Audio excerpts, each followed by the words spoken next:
tune in. If you're listening in the audio format, enjoy your day at work. If you're just chilling at the crib, there's a YouTube video if you'd like to see our video. Today's guest is Adam Apicella. It's going to be a fantastic episode. How you doing, man? What's up, man? Thanks for having me. I'm doing good, feeling great. We've been trying to make this happen for a while now. I remember talking to you when I first started the show. I was like, dude, we got to have an episode where we just talk about like the history of COD, MLG, and everything. And we finally did it, dude. I've had all these COD guests. Now you're finally here. Hell yeah. And you're in town. We never see each other. I know, dude. COVID has ruined us, dude. Have you been like going out and doing things like at all? Restaurants? Nothing? No. I mean, occasionally. But only when it's like super low key, but nothing big. Yeah. How do you stay sane though? Like, what are you doing for fun? I got really lucky. So I've collected like gym equipment from Craigslist for years. And so when everything shut down, I had everything I needed here. So Why does that not surprise me? That he just has a home gym fully built out. Hey, he's a lot better than me and you. Yeah, I mean, I make fun of it, I laugh, but I'm jealous at the same time because I haven't been in the gym in months now. Doesn't 'Cause surprise it's me, closed. bro. COVID sucks, man. I mean, we have this really beautiful office for our new company that I know we're gonna talk about later, but we haven't been there since the end of March. So like the broadcast team will go in to do stuff like Call of Duty Challengers, etc. But like from the working daily, like we're not in there. It's terrible. I mean, like we had such like a great like vibe in there and great morale working there every day. Like you look forward to going to work, and we can't go in there at all. So Really? it sucks. Yeah, Is we it- can, Yeah. but it's just like we don't want to jeopardize the production environment to have people go in and work when they could work from home right now and do their job. Right. So I guess let's talk a little bit about that. So like for you, you're really like, hands-on boss. Like you like to be involved in everything. Like you're always, one-on-one talking to people, figuring things out, right? Like there's an issue, you figure it out. How is that for you? Like not being able to be in person, walk up and just talk to them about it.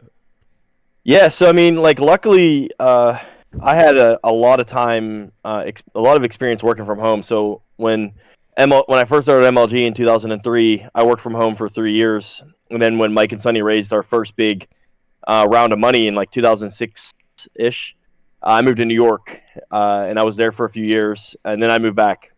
There's a long story to why I moved back, but and then I worked from home for forever till we opened up the Columbus warehouse, and then eventually we segued that that equipment into actually making it from a warehouse into a studio.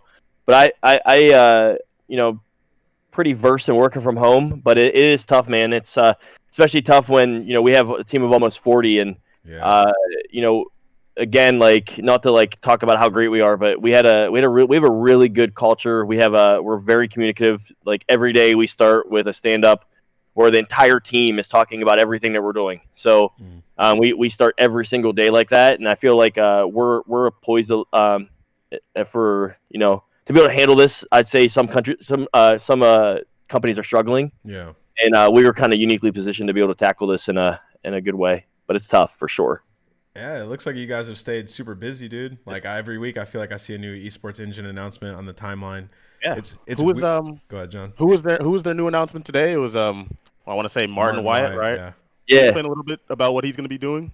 Yeah, so we had 2 hires go live today. We had a young man from Denver that works in the news out there that just joined our broadcast team. He's actually driving to Columbus now, which is funny. Oh yeah. Bring them all here, yeah. Adam. Bring everybody to Columbus, dude. And then we had Martin Wyatt from Gfinity join. So Martin's one of those people where I said if we ever started a company, or if we ever ran it back, right? Because we always talked about like things we would have done different with MLG, and I think like everyone on this call, MLG was probably special to all of us in our own special way, right? But we know we didn't do it perfect, and we always thought if we ever get another shot at this, with a little bit of hindsight, 2020 clarity. Martin's one of those people you meet on your journey, and you're like, I'm going to work with him one day. Yeah. So whenever we had the ability to hire somebody like Martin, and we knew we wanted to roll out our operation into Europe, Martin was like an obvious person to bring on board. So Martin will head up our UK operations for some things that we'll be sharing in the next 12 months. But obviously we're always working on really, really big stuff. So I mean, we didn't do this to go small. Yeah. So you talked about MLG a little bit there, and that's kind of how I wanted to start the beginning of this episode. So a lot of people who listen to the podcast are probably avid Call of Duty fans, and they might be new. So can you talk a little bit about yourself and like MLG in the very beginning, like grassroots? We're talking, when was it founded? Like 20 years ago? 2003? Yeah, 2003? Mike and Sonny founded it in 2002. Okay. 2002. Gee. So, like I know that one of the things we talked about in our little prep call was you get a lot of questions about how do you break in the industry, how do you work, and Yeah. I understand completely that today's esports world is different than the one I'm about to talk about, but I don't think the hard work and the initiative and the sort of like doing whatever you can to chase a dream, I don't think that changes from 2002 to now. So like what I'm about to say, I hope is relevant for anybody looking to kind of break into the space. But I grew up in Ohio. It's called Ohio Valley. It's right on the Ohio-West Virginia border. I graduated with 40 people in a little village called Shadyside. And, I grew up in a town. We didn't have a stoplight. The big thing in town was a Dairy Queen, and we had a Ben Franklin's. And, the coal and steel used to be big there, and then those industries died, and it's just these tiny little ghost towns up and down the Ohio River. And wow, so there was no one there. yeah, nobody there. So, like, I'm actually considered a minority, which is funny enough. I'm considered an Appalachian. So I get based on my zip code, I get grants and scholarships to college if I can make it out and I have the grades. So like my area, it's pretty impoverished, it's pretty rough. So that's how little people were there. That's how low the population was. Is that it used to be you guys huge. A name? It used to be booming. It used to be coal and steel, and those industries died. So it's like all these little ghost towns up and down the Ohio River. But it's the hardest working people on the planet, I swear to God. And if people make it out of there, like I always get like if I find out like a High Valley kid is like graduating from college and I always like try to bring them into an event or have them work on something because I know that they're like the sons and daughter of a coal worker, or coal miner or steel worker. But anyways, went to college. I was graduating and I started working in congressional politics. I was taking a year off before going to law school because I didn't have any money. Like we had, my mom made $14,000-$15,000 a year, and so it was going to be on me to pay for law school. So I was going to take a year off to prep for the LSATs, and I wanted this letter from the congressman that was in the 18th congressional district. Excuse me. I wanted that letter recommendation. It was going to help. That was going to mean a lot of money for me in terms of grants and scholarships. So during that stint of working for him, I put 35,000 miles of my car in like 6 to 8 months driving around the district. I would go door to door to all the county seats, to the businesses, and I wouldn't go to the residential places, but I would go to every business and every one of the little villages and towns throughout our district. And I didn't have money, and I didn't have time, obviously, because it was a 7-day-a-week job. And I would get back, and all of my friends local would come up to my mom's house at like, I don't know, like midnight when I would get home. We would play Halo 1 all night. That's dope. And because I couldn't afford to go to the bar, I couldn't do, and so a lot of my friends are in the same boat, or John Kern, you guys know, and Bob Morris, you guys know. Those are both of my cousins. So they would come to my mom's house too. They're 4 years younger than me. They would bring all their friends. We would just play Halo, and I was like, man, this game's fucking great. So you couldn't play on Xbox Live then, and I had my buddy make a website. I rented a ballroom in Wheeling, West Virginia. This little 2,000 square foot ballroom, and I borrowed 20 televisions and Xboxes from family and friends. And one morning at 5 a.m, driving over in an S10 like 1990 Chevy pickup, we have 20 TVs piled in the back, and we're sitting in the back of the truck driving over from the Ohio, West Virginia, across the bridge to this little hotel where I rented this ballroom through the tunnels. I mean, just shitty. Like, but at the time, it was like the best ballroom of all time, right? And we set up this tournament, and we had set up this website, like I said, and hundreds of people showed up for this tournament we were running. And Chris Puckett, who was 16 at the time, showed up. Like Kevin Colvin, Nistic, a lot of like Scott Lucier. He released Rogue Company. Xena, who works at Bonnie Burton. All these people from all over the country came and ended up giving away a few $1,000s in prize money. And I never, I didn't want to do anything ever to do with video games again. These kids were all brats, and so that was a lot of work. I mean, I did all this shit. I didn't all I wanted to do was find people to play Halo with, and I ended up working my ass off all day. And like a week later, Puckett reaches out to me and wants to run another tournament in Pittsburgh, and I told him I would help him write an email to Mike and Sundance in New York, who had just announced MLG.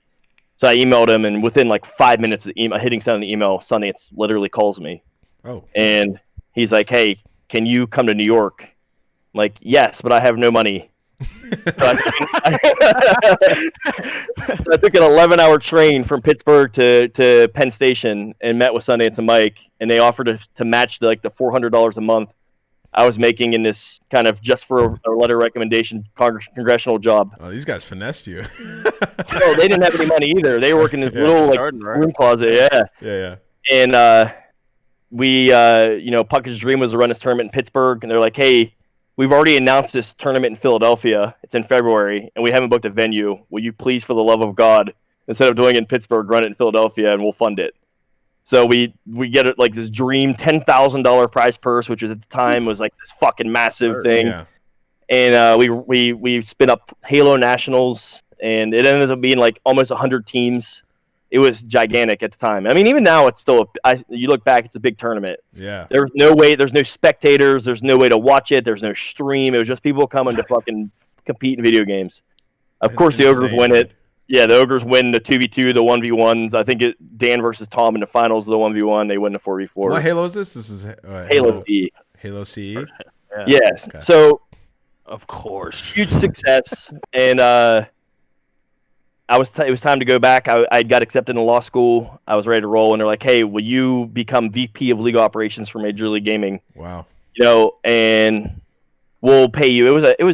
For me, it was the most amount of money I'd ever seen. It was way more than my mom was making. I mean, but now I look back and it wasn't a lot, but there was a generous thing for them to do for me.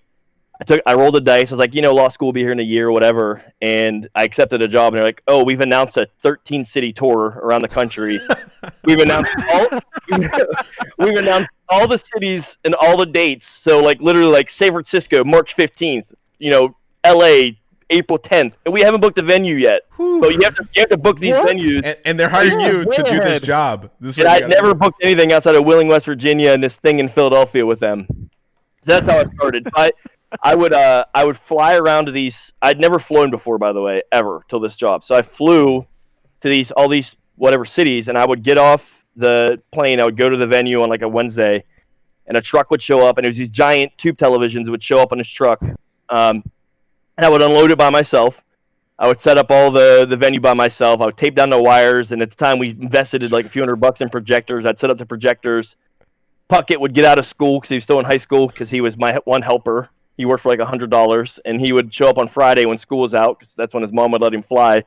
And he was my referee / tournament admin / registration helper all weekend. And Mike and Sundance were there just trying to build a business and, doing everything they could to support.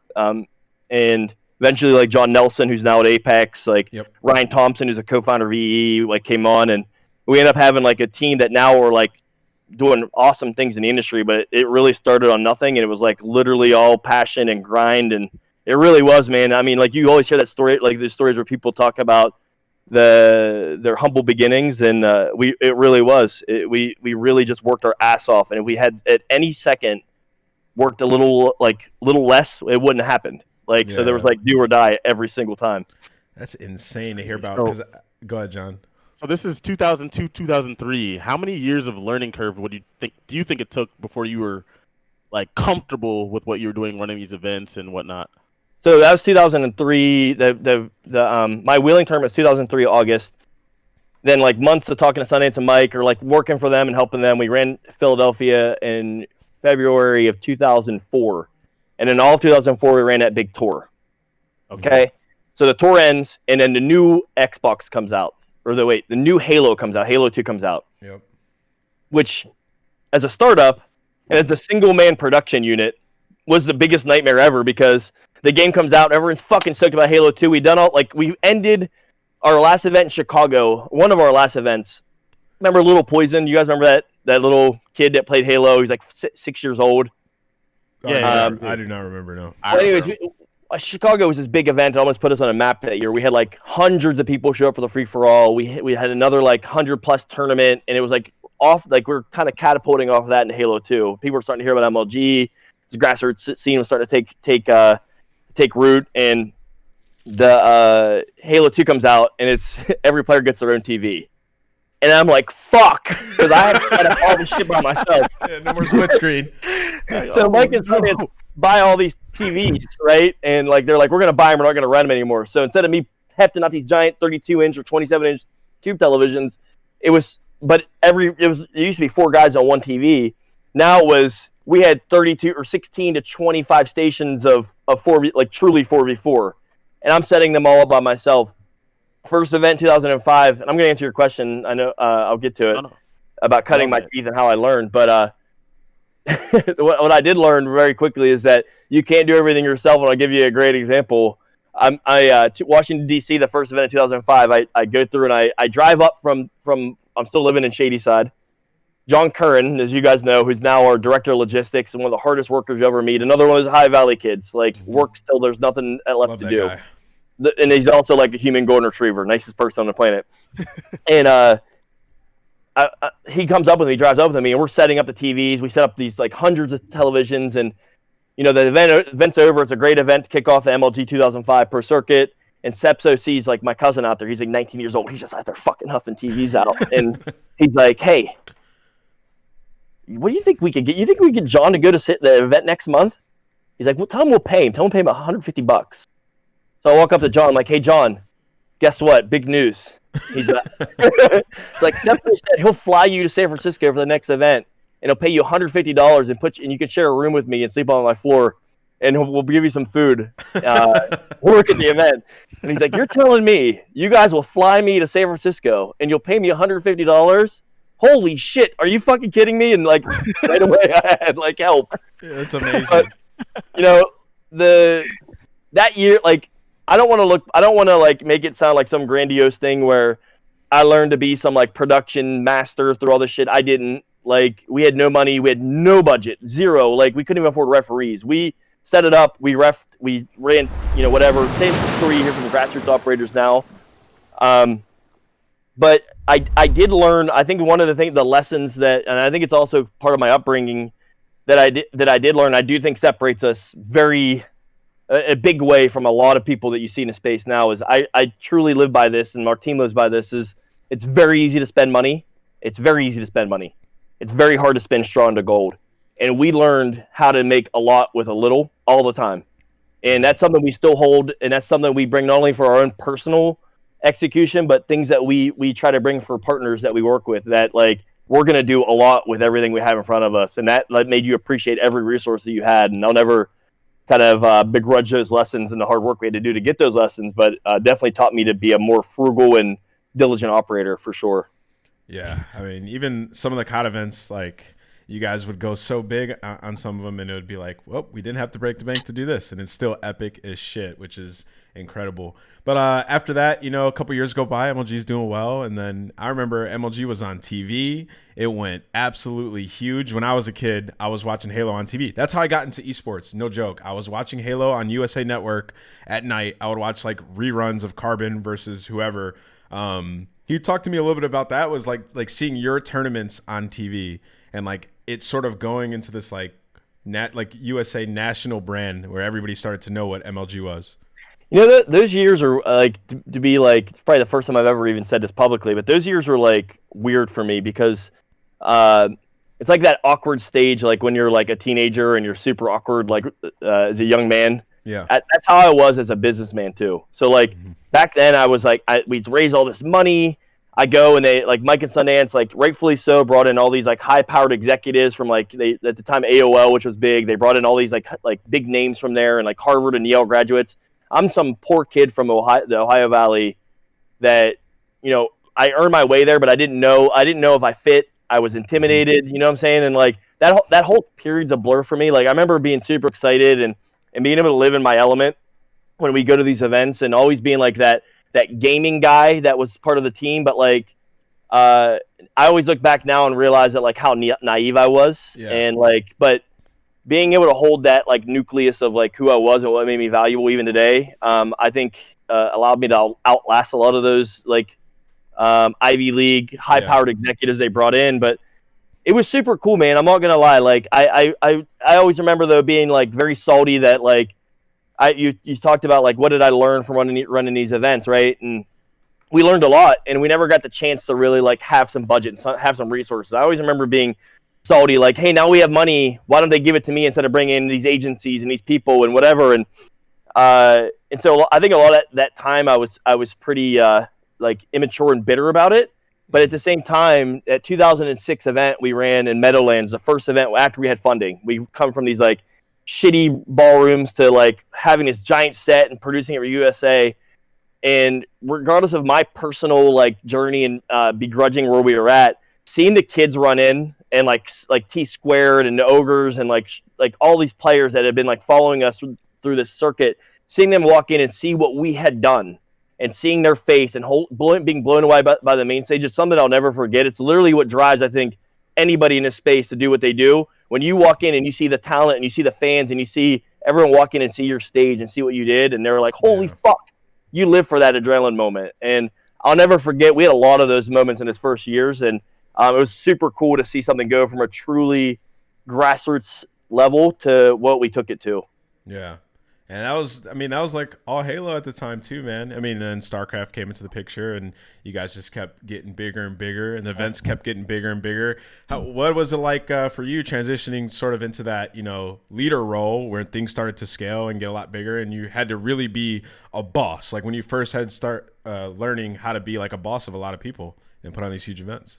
Yeah, I mean, luckily I had Mike and Sundance to help me a lot. And, I think that I'm very lucky in that a lot of people don't have mentors like I had. And, and I also look back too, and this will like blow your mind. You go back and look at pictures. And to me, Mike and Sundance have always been like older in quotes. They've always been older than me. They've always been older brother. But if you think back when we first started this shit, what is it, like 18 years ago? I mean, these guys were early 30s.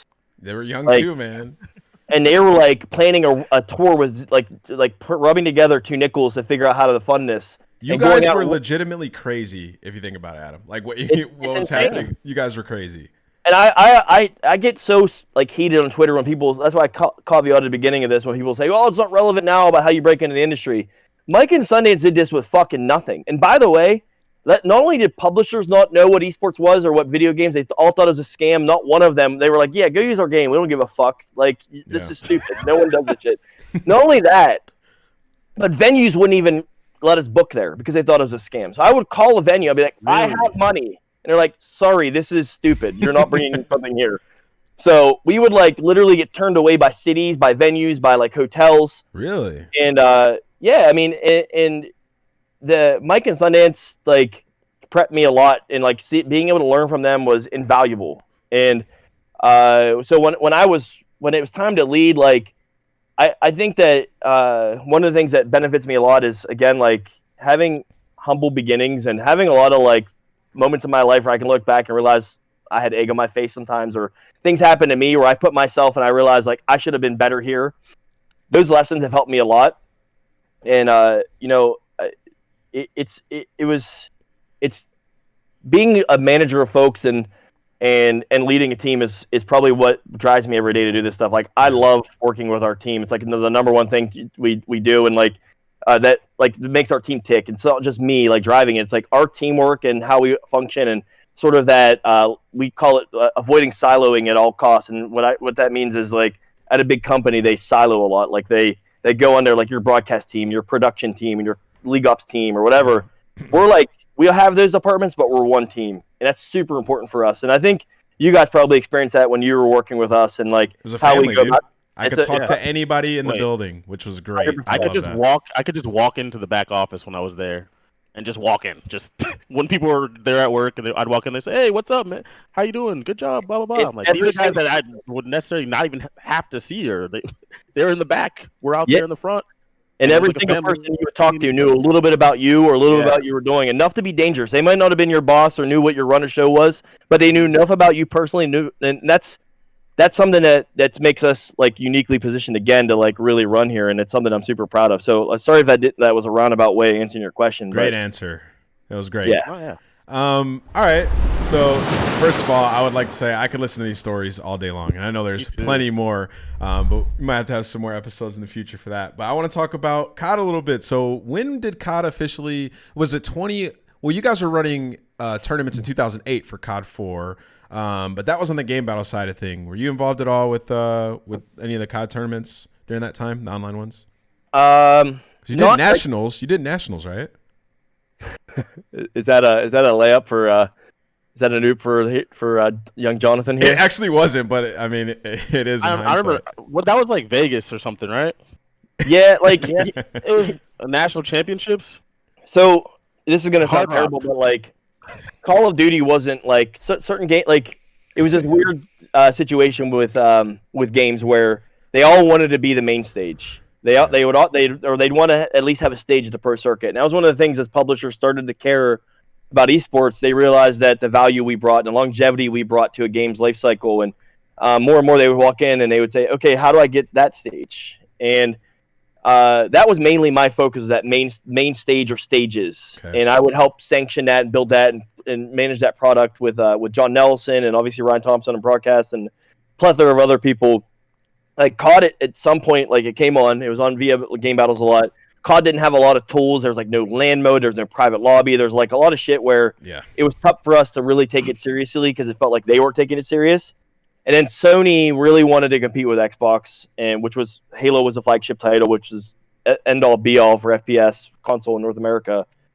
So they started funding the Call of Duty circuit, and then it became more and more. It came bigger and bigger and bigger. It started as like a little cluster of stations. That was a culmination of an online thing, and then it became like a mini open bracket. And then as more and more tools came out and the devs started to take it serious, and we had stuff to play with, we could actually run stuff of consequence on LAN. So yeah, like COD became more and more on my radar, and then eventually it became something we couldn't ignore anymore. Where it's like, okay, this deserves to be officially sanctioned with the other kind of 4 or 5 titles that are like our big ones. And then Adam couldn't just give us the main stage, right? Like that we had our own separate little main stage on the right side of the convention center that was like smaller and less epic than the Halo main stage. But you guys remember those events in 2011, Black Ops 1 events? Those were epic. It took a while for COD to get there for sure. Mm-hmm. We won, and MLG had us take our picture with Too Legit from Straight Rippin'. that always blew my mind. Like, what is this? That's true. Too Legit came through to like. Too Legit's like, hey, congrats. That's great. Like, what? Do you remember those events? Well, obviously you remember, but like. How epic those were, those just console decathlon events with like Halo, Call of Duty, all the communities in one place, just this crazy extravaganza of competition. Like those were absolutely phenomenal, but that had to be a nightmare for you. Like how were those? Like was that something you guys plan to do? Did you want to do separate events or? The multiple titles in a room was definitely a strategy because again, it allowed us to play publishers off each other, not to sound like scummy, but like you didn't want to have one person come in, especially we had no like real foothold in the business, right? We were a third party, what we call third party operator, where we didn't control the game. So at any time they could take that game away from us, right? So we always had to have other games as insurance. Because if you look at the ebb and flow of our games, like we have Halo to StarCraft to League of Legends to Call of Duty, we had Dota, and we always had one that we were ready to have in the wings to take the crown if one was taken away from us, or if it died, to be honest with you. Like Halo had started to kind of fall, so we had to have kind of backups. So there's that from a business standpoint, but from a crowd and a crowd standpoint, I'm a big believer in that the games are sold on the same shelf next to each other at a store. They're sold next to each other on Steam or in a digital marketplace. There's no reason, I don't give a fuck if it's a different publisher, that these games shouldn't be published or they shouldn't be produced next to each other in a live venue. I don't think that this whole thing that I'm going to lose audience to a game that they're going to find out about Counter-Strike because I produce COD and Counter-Strike are in the same room. I'm going to lose COD fans to Counter-Strike. It's madness. It really is. And the more my opinion is, would you rather have 2,500 people in the room for one game, or would you rather have 25,000 people in the room for 5 games? Yeah, you know what I'm saying? And like, argue. I think everyone is greater for being able to being for having more people in a room, having more exposure, and that roar from one stage that's rolling to the next, and you're like, what the fuck's going on over there? Yeah, and yep. it's ambiance and energy. And I'll tell you right now too, the sponsors, like this thing that we're trying to like figure out how to monetize this thing. We're trying to figure out how to try to grow this thing. Growth isn't the problem. Being able to level set the bottom of this space that's like growing like a weed with revenue is a huge issue. And if Coca-Cola, whoever wants to come in here, they're gonna want to have a vibrant audience that's diverse, multicultural, lots of like everyone from all walks of life in there. And to have just one representation of a small audience segment in a room is just not as lucrative to somebody that they can go and sponsor football or whatever. They're going to have 25 to 60,000 people at a stadium, and it's like, what are we talking about here? Like, what? This isn't even the same thing. Never even thought about it like that. If we need to right now, and again, remember this space is 20 years old. We aren't 100 years old like a lot of these traditional sports we're up against. If we need to do stuff like that to be able to compete with these guys, to at least start to prop up our ability to generate revenue, we should be doing it. I don't see any negatives to it. And those games are all going to find more audience, cross-pollination from those other games that are next to them.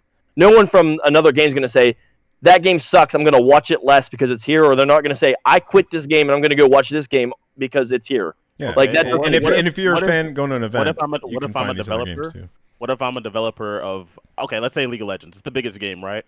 Mm-hmm. Why would I want you to bring in these other games so that my fans, my League of Legends fans, say there's 150,000 people at the place and 135,000 of them are mine? Why am I sharing those with you for the chance for the exposure of this extra 15,000 people that you're bringing me as a smaller title? I'm not saying that like a Riot-funded League of Legends thing that should be the Super Bowl League of Legends shouldn't exist by itself. I'm not saying that shouldn't be a thing. Like that should and can exist by itself. Awesome.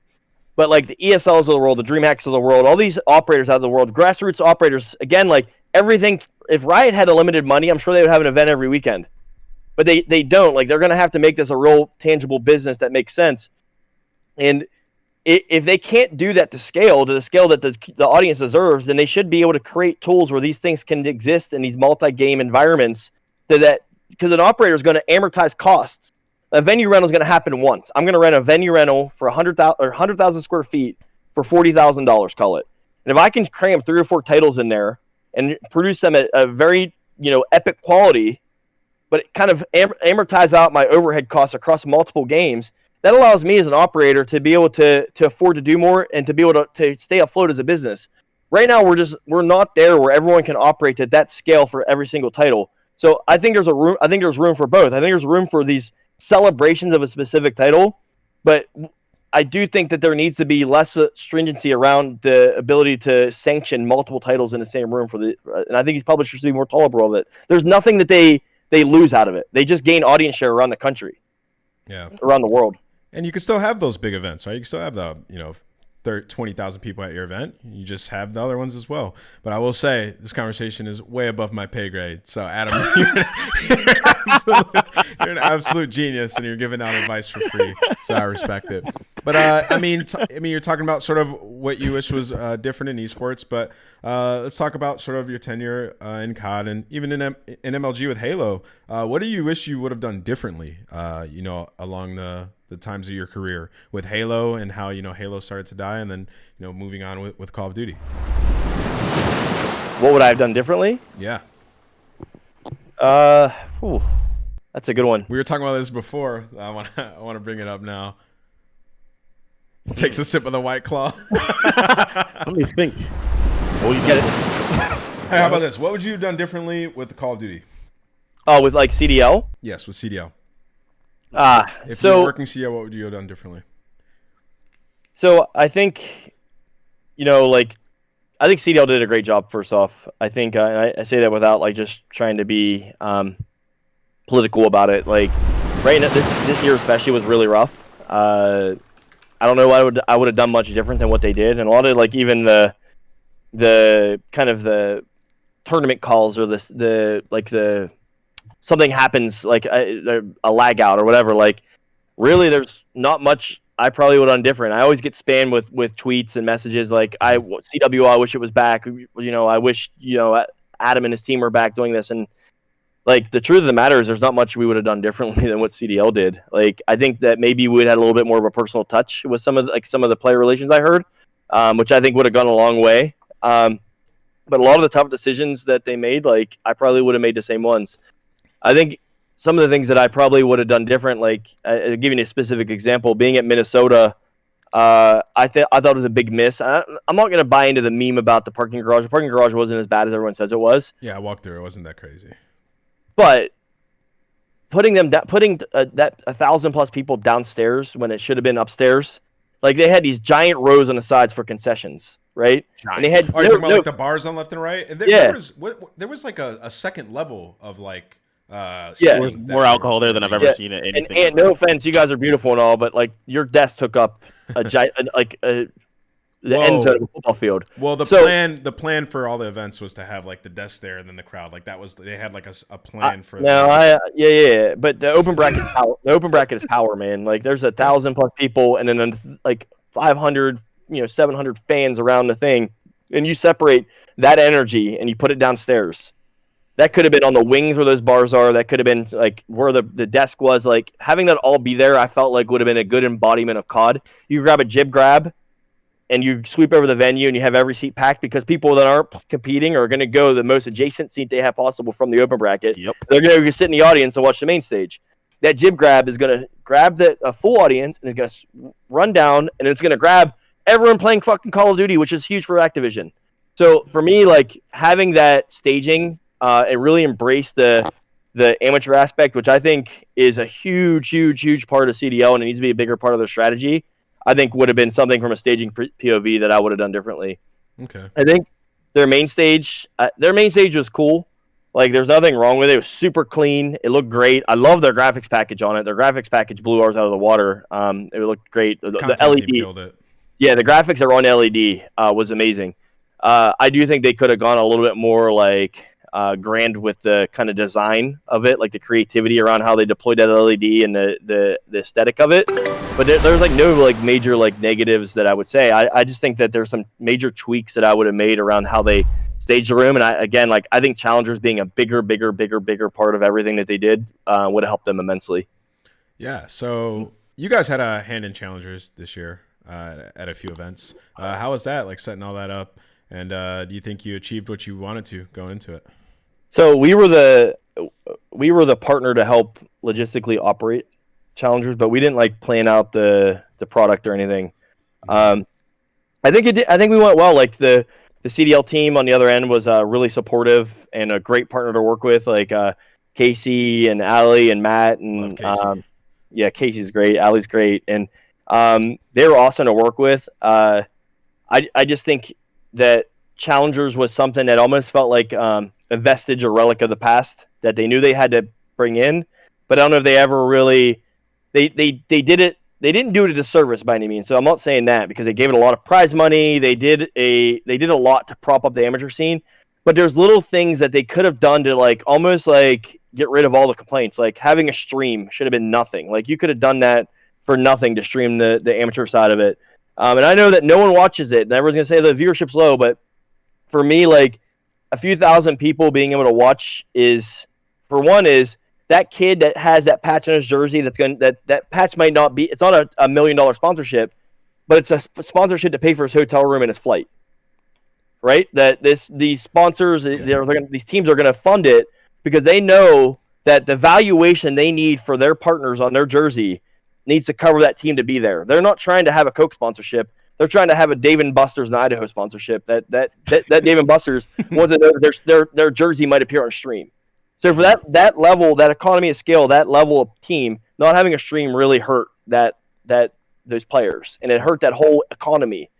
And I just think that those players needed more. Like I'm not saying they needed a tie into pro. That ship was gone. That ship sailed even for our last year. We separated them. Yeah. But I just feel like that there needed to be more embraced by the CDL around the kind of the sanctioning and leveling up of those pros or those amateurs that were below the pro level because they're going to be the next pros. Yeah. So for you, how important is the challenger scene to Call of Duty? Because there's some people who are like, AMs, they'll make their way up through S&D tournaments, etc. And then there's some people who are like, we need to keep growing challengers, it's extremely important. Like, how important is it, and why do we need challengers, in your opinion? So just like I was saying earlier about like where we're at as an industry, challengers in any game and is everything in my opinion. Right now the majority like we always talk about this El Dorado viewership segment of like, we need to go get people that don't play COD to watch COD, or we need to go get people that aren't into esports to watch esports. That's a great stretch goal that'll happen years from now when we have things like fantasy and we have things like gambling, we have things like the band and the cheerleader and the moms, whatever, that can volunteer at our football games. All these people that are attachments to our sport that don't play our sport but that have skin in the game. We don't have that yet. We're working on it. What we do have is a very, very invested audience that plays our games, right? And so our viewers and our attendees are kind of very informed players or their significant others. For me, the touching, playing, experiencing, feeling Call of Duty and feeling the game that you're kind of coming to watch is super important for esports at this stage in its life cycle as an industry. So I think that challengers is really important. I think it's really important for aspiration, and it's really important to sort of the edutainment and the kind of play watch what you play. Yeah. People right now are watching a lot to see how they stack up and how they can improve. And like there's a lot of statistics. Like back in the day at MLG, Game Battles was a dog for us as a business. It lost money every year. And then we brought Mike's episode one day. It was like, why did we get rid of the MLG Pro thing? Like, people love to be called MLG Pro. Like, why did we get rid of that? They did. And he's like, we should rank everybody. And we're like, so we created MLG Pro Points, and we rolled it out. And at the beginning, like, we did it on everything. You could play COD Zombies. You could play whatever, and it rolled into your Pro Points. I will say that was genius, because that forced me to get on the game. Point check people. Game Battles went from losing money every year to profitable within 1 year. Wow. 1 year. And it was because people want to know whether, like, they want to look at the leaderboard and they want to say, okay, Formal was ranked number 5. I may be ranked number 25,000, but I have the same currency as Formal, right? So that whole, like, ranking thing and, like, knowing how you stack up against your heroes or people that you want to be one day, that whole kind of aspiration is super important. So, again, like, challengers to me is vital. It's vital. Yeah. Yeah. John? He brought it up, so I wanted to go into it. What are your thoughts on, I guess, like a fantasy type thing or gambling in esports, Call of Duty in particular? What are your thoughts on that? And I guess the negatives you could see with something like that, although it would bring in new fans, obviously, because that's what gambling does. Yeah, I mean, I think gambling and fantasy is super important. I think it's just, again, it's creating that fan segment we're talking about that we're trying to go right now. There's a few, in my opinion, again, this isn't like some gospel, but my opinion is our viewership and our kind of attention is going to be around kind of our devoted player base first. And then right now in Call of Duty, if we say like 5% of the Call of Duty 40 million players are interested in esports, the next segment we want to go after is how do we go from 5% to 25% of Call of Duty players that are interested in esports, right? And after that, like, we want to continue growing in that. We want to fish where there's fish. We want to continue growing that. But again, that El Dorado of viewer that we're talking about, of like people that don't necessarily watch Call of Duty or watch esports, how do we get them invested? And that's what we're talking about, fantasy, talking about gambling, we're talking about other collectibles, whatever, like the whole Dota economy and like with the CSGO skins, like how do we continue to like widen the band of people that are interested? It might not necessarily be COD players and of any degree. And I think that it's needed. And I think that unfortunately right now in an online environment, it's very tough to make it happen with competitive integrity because of the unfortunate fucking horrible situation that CDL is dealing with. And they're, again, like I say this on 100% genuinely, they're doing a great job. Like, I don't know how you could have done it differently without like having an NBA-esque bubble and having these players compete in it. But like, it's tough to combine game. What's that? Which is absurd. It's absurd. Without having gambling, with having gambling in fantasy, I think in this online COVID environment where somebody can like literally go out of their way and DDoS somebody and whatever, it's for me, it's tough. It's tough to justify. Competitive integrity should be first. I know CDL agrees. Maybe with PC, there's things that I don't know that maybe they can play or they don't need to play on PSN or Xbox Live, where as you guys all know, you've dealt with as streamers and pro players, where your IP is very exposed in those environments. Yeah, no matter how, especially at home, man. Some people can't change their IP. Yeah. So you can't stop people if they want to cheat you. It's impossible. I truly believe that. Yeah. So I mean, I don't know if the PC situation is going to create a more stable environment where they can compete that it makes us more viable. But I think right now they're just saying that for me, long tail, yes, it's integral and it's going to be huge for the scene. Right now with the COVID environment, everything online, it's tough to justify. Yeah. COD switching to PC, big news recently. We haven't covered this on the Codcast, but I think that this is a huge deal for Call of Duty going forward. It's something I've wanted for a very long time. I think consoles, obviously, it's sort of in the past. It's better frame rate, more optimization, more customization for pro players. And there's more capabilities on the production side of things with the game because you have more access to the game. What does this mean for Call of Duty Esports? For some of the viewers in the chat who aren't as well versed in it as we are, what do you think it means for COD Esports, Adam? I would hope that with this comes some more tools, some more ability to have like some custom tools for esports. And like you guys know this because you were in the venue when this would happen. Like we couldn't control the patch schedule, and neither, to be fair, like someone wants to blame the developers or blame the studios. Sometimes they are at the mercy of PSN or Xbox Live too, because you have to schedule out in advance these these builds of when you're gonna roll a patch and when you're gonna roll an update, and shit's broken. Where like again, like their bread and butter is the game, where people are spending money in the game, and you can't have the game be broken. So they have to schedule they have windows with Xbox Live and PSN when they have to roll updates, and sometimes it's a critical update. And other times they just have to roll the update, otherwise they've committed to it months in advance with these console platforms. So what would happen is, I mean, literally, like you guys at home have no idea what we would deal with, but we would have to update 400 or 500 PS4s or Xboxes the day of.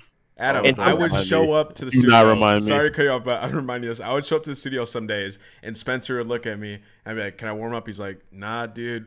Patch rolled out today. Nothing we can do, man. We got to update all the PS4s." Yeah, and like we actually came up with some tech solutions to be able to mitigate the some tech systems to be able to roll those patches faster, but it didn't make it any less of an issue. And I would hope that one is that they can maybe pull their esports build, because you don't want to have the players competing on something that's not commercial for long, unless they have a private sandbox environment where they can practice the esports meta, right, privately, and they don't have to worry about the thing being updated around them. And so if they can almost pause what their meta is going to be and have the players have a build that's private to them that they can go and play and scrim, etc.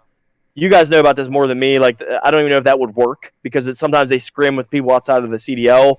So it would matter how far wide the net was in terms of the number of people that could play. And sometimes these guys want to go to pubs and play or whatever just to warm up.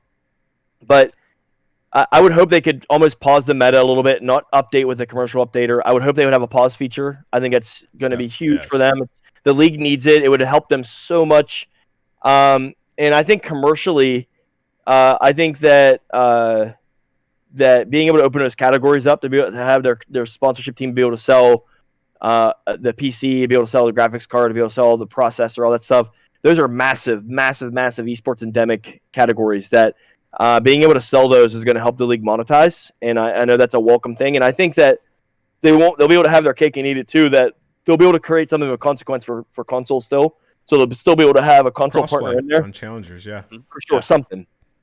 Or they'll just have like some type of 2v2 or like gunplay, whatever or the the blackout whatever thing on console. Yeah. They'll do something, and that's smart. So that you can kind of sell across all of it. But right now, PC is a closed category for them, and that's a huge revenue loss. So my thing would be, what does it change? Hopefully tools, hopefully stability, and hopefully some more monetization angles for them. What do you think about keyboard and mouse? Like, if this is the first step into switching over to keyboard and mouse, because that would be crazy. You choose. You're picking one audience or the other. There's if you go keyboard and mouse, bye Scump. Bye all these guys. Sorry Seth, and sorry all you guys, but give it a year. The money's right. These players from other games are coming over, and it's unless you can make the migration, unless there is some type of auto aim kind of, or homogenization of skills that happen when you're using a controller that allows them to be able to compete with some type of auto aim or something. I was watching a debate today, and I jokingly chimed in on Nate and Merck talking like, of course, the COD players and their COD intellect, their COD IQ is going to give them a leg up only for so long, temporarily. But then they're going to get surpassed, and then you're going to decide. Do you want in my opinion, I think console is more accessible. I think that if you want, back in the day when he was like a huge megastar, we'd have Des Bryant playing Call of Duty. We'd had Dwight Howard come to Anaheim. Like, if you want that to happen, you want this to feel super mainstream. You want this. I think you stick with console. Personally. Yeah, that's why I think why Challengers is awesome, because it's crossplay. You can use. It is crossplay. Now, 1 second, John. Like, I will say though that there's pluses and minuses for both. Like I'm not saying like the keyboard and mouse sucks. I'm just saying you have to choose. I don't think there's going to be any middle ground where you get the best of both worlds. Okay. I think you might have like a few Nick Burks that might be able to compete at the beginning, like he did at Fortnite. But then at the end of the day, like keyboard and mouse is going to dominate. It's going to be a whole different level of face of players coming in. Yeah, I mean, I agree with you. I think that most pros are smart enough to agree with that. I feel like it's going to be hard for them to make that decision, because as soon as they do, I feel like you're losing your history. You're losing all the history of Call of Duty at that point, because like you just said, most of them, if not all, will be gone soon, right? And then it's just everyone that's in there has to learn all new names, all new faces, all new personalities, stories. Everything is completely different. Yeah. I don't bring it. We don't have to. I mean, we found if this is the sweet spot and this is what works, we can just be the esport that does this. You know what I mean? Like, we don't have to. The elephant in the room too is like, you can't use DreamHack as an example, because like that's a BYOC situation. Yeah. Mm-hmm. The open bracket as we know it would go away in a keyboard and mouse environment. I ran StarCraft. I ran 200 PCs. It took forever to change over 1v1 matches. Forever. And you had drivers, you had PCs breaking, you had shit. You had like, you can't just get local college kids to come in and supplement your ref crew and have like train them like the day of the. We would fly in 16 refs, right? But we would bring in like 8 locals to supplement them to run scores or whatever. That you have to go from having your refs be people that know the game to people that know PCs and kind of come as a NASCAR pit crew of those stations. Yeah. Because I just can't see a world yet where the tech exists where you can have 2,000 kids come in for an open bracket and bang on those PCs and not have it be a fucking tech disaster. So for me, like what they did, what CDL did with the controller mandate was smart, and I think that's a good compromise. But the keyboard and mouse stuff opens up a lot of it's a whole other can of worms, man. You lose a lot of what makes COD great. Like Challengers becomes a whole different thing. It becomes online with 16 teams making it to the LAN for Challengers. Yeah. I mean, because imagine everybody plugging in their mouse keyboard, setting up all their settings, different programs they need to download. Like it could literally fuck everything up. I can't even imagine, like, even now switching to PC on LAN, like running a Challengers event. Like, how many PCs do you need? Like, that's going to be way more difficult. Have you put any thought into that? Like, how many PCs you need? I mean, just running an event with that many PCs for Call of Duty, like, that's going to be tough. Yeah, like I said, it's just in a situation where we take the 500 PS4s and you replace it with 500 PCs, that's more of a power draw. Again, the equipment is more volatile. You're going to have something break on that rig across all that equipment. I mean, right now with PS4s, we have like a 15% attrition rate with the equipment. We're swapping them out, and we have to make sure we have a stock of things we're updating in the back. PCs will be worse. And again, like everyone coming in with a different keyboard and mouse that has different drivers, different whatever, that causes these things to go fucking haywire. Sometimes you just can't figure it out, and you just have to swap the PC out because the mouse won't work. Headset won't work. You have to mandate things like USB versus whatever the plug-in is for the headset. And also your staffing gets more expensive because you go from having referees that know and love Call of Duty and that can ref a match to also having to be kind of, again, like a pit guru for understanding how to tech a computer. Well, good luck, That good sounds luck, like Adam. a logistical nightmare. Adam's figuring that out. He's trying to figure that out. Wait, and then on top of that, I mean, it's inevitable, but I think Call of Duty's going to have it worse than most because Call of Duty's never had an anti-cheat. I don't know if you've been paying attention to what's happening in Warzone where there's like a cheater in every other lobby at least. I think that with COD going to PC, maybe not in the pros because pros are established and they have a lot to lose, but in the challenger world, I just don't know how they're going to police the cheating that is inevitably it's gonna come, right? And like They'll there's figure been it cheaters out. in Counter-Strike and everything. That comes from the And dev, there's though, never right? even been That has to come from the dev, right? Like that has to be Treyarch. what I mean. What with anti-cheat? Usually anti-cheats are run by like a third-party company or something like that that develops the anti-cheat, and then they have to find the hacks that beat their anti-cheat and develop against that. But I just don't think that COD has ever had to deal with the level of cheating that other games have had to deal with. And when you add that into like the LAN environment with the new guys and all that, just a lot. Year one might be rough. Year one might be rough.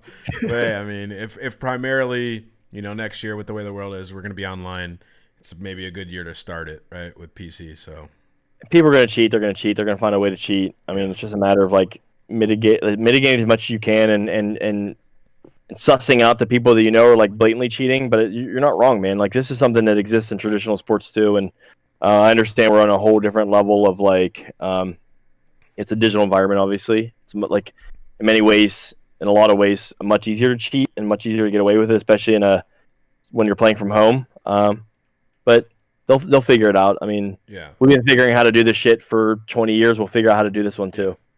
Well, all right. We're going to bring in some of the call-ins now, Adam. We got a couple people coming in. But is there anything else you guys wanted to cover before we get the call-ins? Yeah. Before we get to there, I want to ask him, what was your proudest moment of leading all those teams that you did at events in your time at MLG? So I think I'd say the proudest moment for me operationally was I would say 2017 Dallas for the World War II kickoff. We that was coming when we were having a lot more of the stringent. There's violence going on in some other events, not ours. Yes. And it's when we started like layering in. We were already, I would say, well above the rest of the industry in any game for security. Like if you went to people used to talk shit, but if you went to a CWL event before even these mandates came down, I felt secure. We weren't doing everything we started doing, but we were doing stuff like wanding. We were doing police officers. We were doing security everywhere, player backpacks. And then after that, we started doing magnometers, which is you walk through the metal detectors. We were doing bomb sniffing dogs. We were doing a ton of stuff. And Dallas, we had the bomb threat, and that was also a 256 team open bracket. I remember. So they called in a bomb threat. They said there's like TNT in the fucking like something like a Bugs Bunny or like a coyote, whatever, Wile E. Coyote in Roadrunner comic or cartoon. So they evacuate in the middle of the open bracket. I forget what round it was. It was like maybe like halfway through Heat 1 on Friday. I was in a match, dude. I remember this. Yeah, so the whole venue unloads, and it's we have to unload 5,000 people. And my thing is like, a lot of folks were like pulling their knees up to their chest, like freaking out. And for us, like it was the complete opposite. Like we were worried, right? But like there's like 16 years of being in the crucible running this shit. Like you asked me earlier, like when did like the training that like you don't realize you're training as you do this stuff, and you're kind of working with little resources, and then you get more resources, and you learn and you learn and you learn. We knew what to do. Like there's all these like high paid agencies and these security firms that like these big companies use and like Activision used. We were like the experts at the time, and it was like really cool to see like our team just like we were going in. We're like we have the tournament team. We're all in my hotel room, like in this 20 of us crammed in there. We're on calls. Like John Kern's like changing the catering BOs. We're changing the security calls. We're talking to the broadcast staff because we didn't know if we were gonna get to go in that night. The league ops teams over there in a corner, hand drawing out like because our computers were still in the venue, hand drawing out permutations of the open bracket, how we're gonna catch up and how we're gonna do all this shit. Talking to like all of our contractors by phone. We're doing like flashpoints of where we're gonna meet up, where this stuff's gonna happen. And we didn't get back in a venue that night. As you guys know, as competitors, an open bracket is very easy in terms of like the formula for it. It's number of stations, it's the number of days, and it's the time that you have per day, and it's total players. And it's literally like math equals how much time you need raw to run all of it. It's it. So we lost a full fucking day. And for 256 teams and double elimination needs to go to a championship bracket. And I believe at that time was still when that open bracket went into the pro bracket. pros. Yeah. So the pros had to wait too, even if they caught up in their pools, had to wait for that open bracket to culminate. So we go back in Friday night, we get in, but we couldn't open to the public. It was like 1 a.m. We go in there, we fucking have this like Braveheart, like William Wallace, like speech for the team. We're like talking about all the shit we need to do, and we go through and we catch up. And I think Sunday morning they bomb threatened us again and evacuated a venue. And we same thing. We go up. We have a plan this time. We're prepared for these motherfuckers. We had talked to the venue. We talked to the cops and the security and everyone. And like our team was ready. So not only did the cops and the local authorities know it was a hoax, but we were out for like 3 or 4 hours still. In the parking lot, dude. We went out. But we went back in with a plan. And God bless the players too, because they were like at that point they weren't mad at us. They were mad at whoever was doing it. And they had our back. We ended up finishing like 2 a.m. or something that night, Sunday night. But we finished the fucking tournament, and I don't think anybody else on the planet besides our team could have done that. I really don't. Like catching up to that big of an open bracket, being able to execute it, being able to manage 5,000 attendees, being able to run a tournament, being able to run a broadcast. We still like had 100,000 plus viewers watching it at some point. Of course, it tapered off as we went to the early hours of the night. But for me, like that was galvanizing for our team. It was also kind of validation that when times are tough and a crisis hits like COVID, people want someone to lead them and they want someone to be solution oriented. And for me, that's why Esports Engine became something I wanted to do. I was like, this industry, not just because of a bomb threat or because of a COVID situation or whatever, but all this stuff, like they need people to help them make sure their stuff's dope. And like that's what we're here to do. We're here to do epic execution. And that 2017 event was really tough, and it was like I think at some point I almost like cried. And but we got through it, man. It was like so overwhelming. Like you're having like literally like hives of anxiety, but we did it, and that's like my proudest moment. Yeah, that's awesome, man. That's insane to think about because as players are part of teams, everyone was just outside complaining. Like, dude. No, it got serious though. It got serious though when we all went back to the hotel. We were in the lobby and you're like, what the hell are they gonna do? Like everybody realized at one point, like this kind of sucks. Like what the hell are we gonna do? Oh, no, yeah. And then you guys finished the tournament, and usually everybody's complaining until they realize what's going on. But I remember sort of in the moment, even all the amateur players and all the pros are like, it's actually crazy what the hell they're doing. And after the tournament, all the tweets that came out, everybody was like, what the fuck just happened? This was wild. How did they do that? So it's a fantastic moment. It takes time for people to appreciate sometimes. And I wonder if working with other people. I wonder if the fans like that weren't at that event truly know how insane that situation was. And I don't know. I think you did a good job explaining it though. Well, also too, you gotta imagine too, like while it was happening on especially the first one, we didn't know because I didn't have like you're not omniscient. You don't like know that someone called in some bullshit thing that the cops have to take serious. Like we didn't know why we were getting evacuated, and also too, like you think then you're like we're getting evacuated, 5,000 people out of this median out by the Dallas Omni outside the convention center. What if someone's gonna drive through the crowd, or what if the guy that's threatening people is out there with a gun?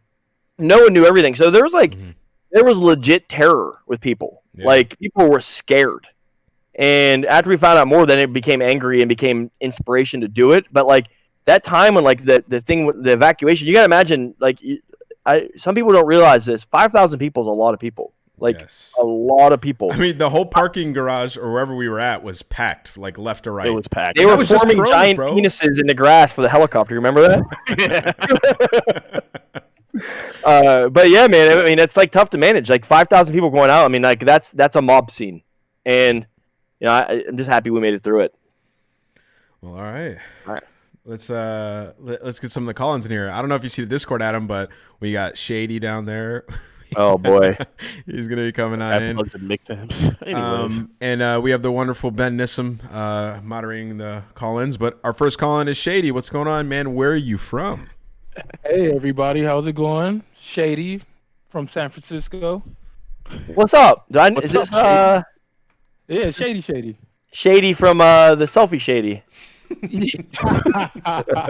Yeah, that's me. How's it going? What's up, Garrett? How you doing? Good. First I wanted to start this off with a short story on what made me look up to Adam. Okay. Call of Duty XP, the servers go down. and we're trying to figure out what to do. Adam riles the troops, and we put like 8 setups in a van. Go back to the hotel in a ballroom, and Adam's just walking through the ballroom like Braveheart, ordering us to do everything, and we got it all done. And we was in there till like 3, 4 o'clock in the morning with matches, and I was like, I want to be like that guy. So Oh, That so was, was that the Black Ops 3 that event? was Black Ops yeah, Black Ops 3, 3. the forum. Yeah. Yep, Great that was idea, Adam, putting us in the hotel. that was a dope moment. I was like, this guy, I lost. that's the guy I want to be like. I think Adam cost me like 25 grand by putting me in that hotel ballroom. I lost that match, but he blessed me and made me it back though, so it's cool. Ben, mute these fucks. Ben, like, let's keep going. But my first question is, I have 2 questions, 2-part question. First question is, a lot of people always ask like, how can they get their foot in the esports, and basically, what would you tell kids that's trying to make a career out of esports and trying to get their foot in the door of esports? What advice would you give them? And the second question is, what's your favorite Jordan of all time? Well, favorite Jordan is Jordan 3, personally. Okay. There's Jordan 3's cleanest. I think though the ones get a lot of love in terms of more colorways and styles. But and also I like the 11s, but they scuff too easy. The 11s feel like boots though, man. I can't wear 11s. Yeah, bro. Really Especially the newer ones. The newer ones They are pretty scuff, thick. they scuff so bad. Yeah. So I got in an argument with some people on Twitter about this like a year ago because I said this and they're like, you never can't do I that. remember it was like you shouldn't work for that little or something like that. It wasn't little. It's like, first off, the industry is not what you remember it to be. It's much harder to break in, and everyone can't do what you're saying to do. I call bullshit. I think I think a lot of people will just have excuses about why they want to be fucking miserable, and I think this is one of those things where people don't want to like step up and do shit. Like you guys know this, Jeremy and Kilo from 2 kids from Lake City, South Carolina. Go Google it. It's a tiny town in the middle of South Carolina, outside of Myrtle Beach, rural. My brother was basically got a grant to go down there after getting his teaching certificate to teach down there because they needed teachers desperately. And Jeremy and Kilo were 2 of the kids that were at his high school, and they love video games so much. Like Kilo's a D2 wrestler. Jeremy was always they're best buds, and they drove from Lake City to Orlando for the 2017 champs to volunteer because they asked my brother if they knew who I was, if they could go down there, if would they be able to work. So they drove whatever, like 10 hours, 12 hours down to Orlando, busted ass all weekend, like worked so hard. And I'm not saying you should work for free, but I'm saying whenever you get the chance to work, and if paid or unpaid, I don't give a fuck what it is. Work hard. Always work hard, because people are noticing. Like they didn't probably notice that. Like I noticed when they were doing stuff. I wasn't watching them because of I knew who they were. I just watched these kids working, busting their ass, doing stuff, going above and beyond. And I think that you just never know when someone's looking, and you never know who's looking. And I think the one thing I would say is whenever you get the chance to do something, or or you're in a position around others to kind of, even if it's like running the vacuum cleaner, just do it. Do a good job, man. I'm telling you, like you have no idea, like the little nuance and kind of the effort that goes into little jobs like that, and what people notice, and what that door that'll open for you. And now I've flown those kids all around the country. And whenever they're done with college, I'll try to figure out something for them, depending on what they're doing. But like, I love hard work, and I love when people like step up, especially when they're not like thinking they're auditioning. Yeah, that's 100% facts, because my first event I ever worked contracting for Astro, it was Call of Duty Black Ops 3 Anaheim, and I did it for free. The only one I got paid for was E3, but I wanted to get my feet wet, and I wanted to see what it was like, and I did it for free, and I've been at Astro for 5 years now. So that's good advice. But thank you, Adam. Appreciate it. Awesome. Thank And you for the also- call. Wait. Is he leaving? yeah. Oh no, I'm still here. Oh, hold on. By the way, I didn't correct him. This is a true story. This fucker called me Sundance for a whole event. What? He called me Sundance for a whole event. I didn't correct him. I I was trying to get out of here before that came up. And Oz is like, "Hey, did you just call Adam Sundance?" He's like, "Yeah, it's Sundance." So like, that's Adam. Oh, it's Sundance. I'm talking about multiple Shady. events. I'm walking up to Adam multiple events, and I'm like, "Hey, Bro. Sundance, what's up?" And he's giving me the dirtiest look, like, You never and I'm corrected thinking, them. Why didn't you Yo. correct them? I think Because he it's probably did, hilarious. but it was just going through like one ear and out the other, and I'm just No, like, I knew. I wasn't correcting him. I was letting it happen. Shady's an idiot, man. We were Kid that chopping calls him down as soon as he walked away every time. And I was like, he still called me Sundance. I You're the running apologize joke, so man. much after that. I apologize so much I after don't that. care. But All I right. love you, dude. All right, peace out, Shady. Love you too, man. See you, buddy. Later. Let's get the next one in here, Ben. Who we got? Kicking it off with a couple good questions.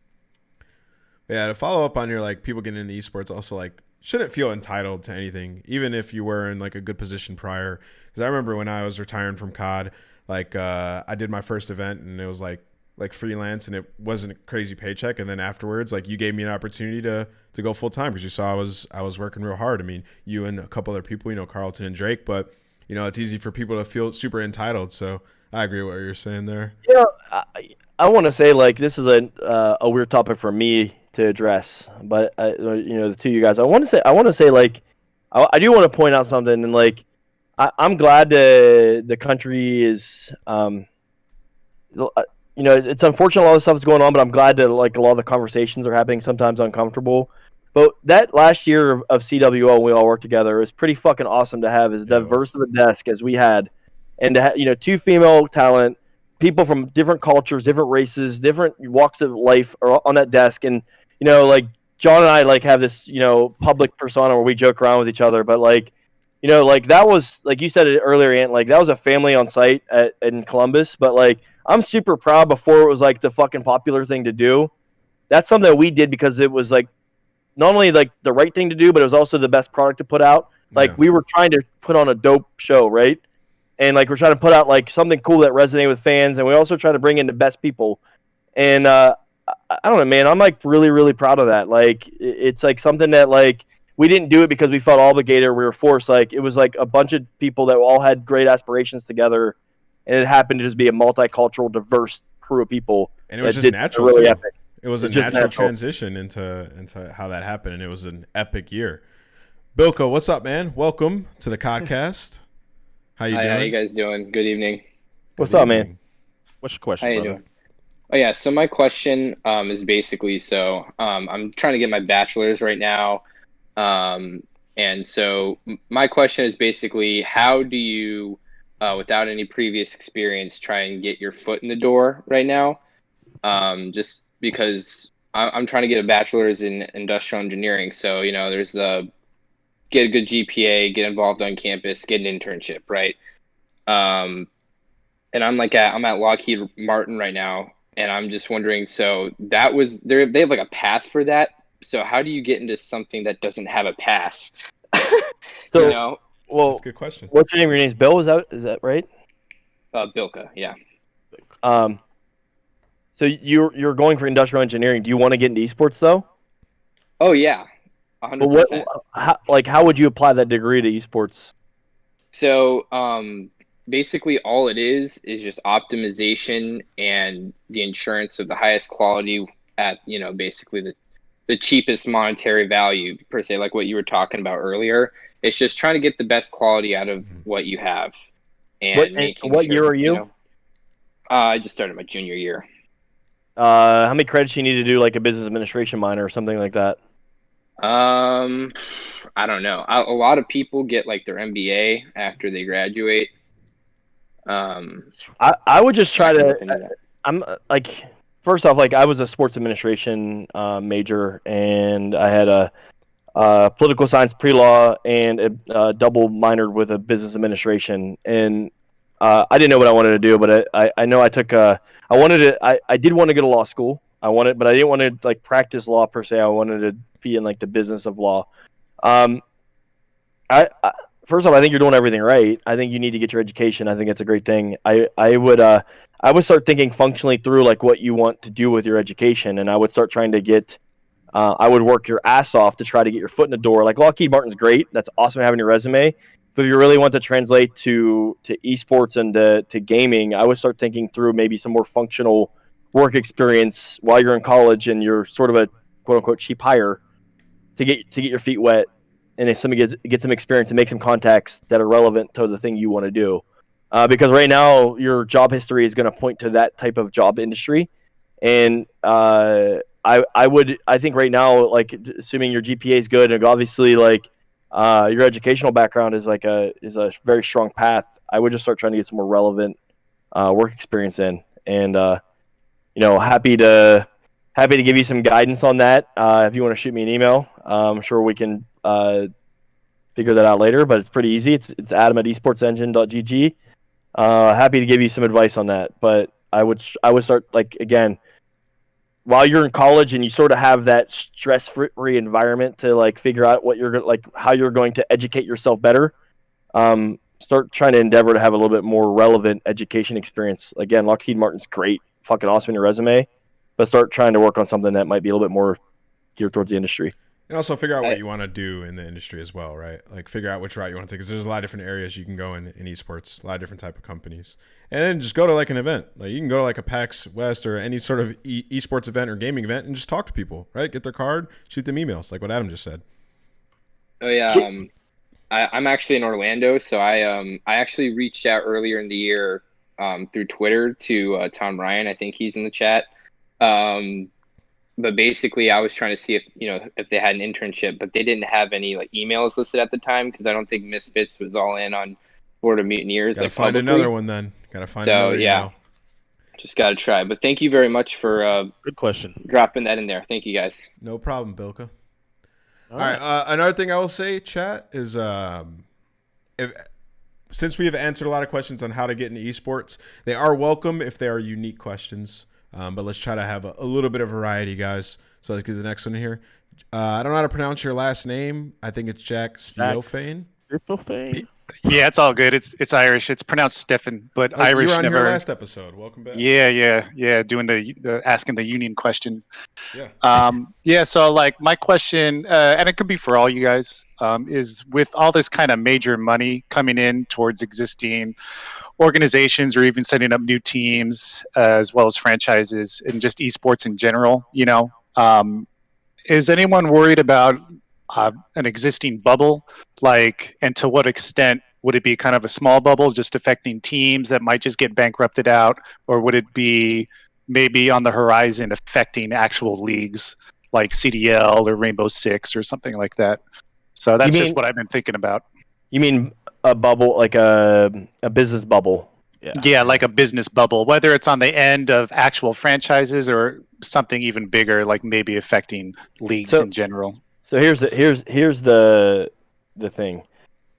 That there is no bubble in video games. Like that's like it's such a legend, because these guys are making more money than they've ever made off of video games. And the esports is a marketing tool to increase the longevity and lifespan of a player within a game.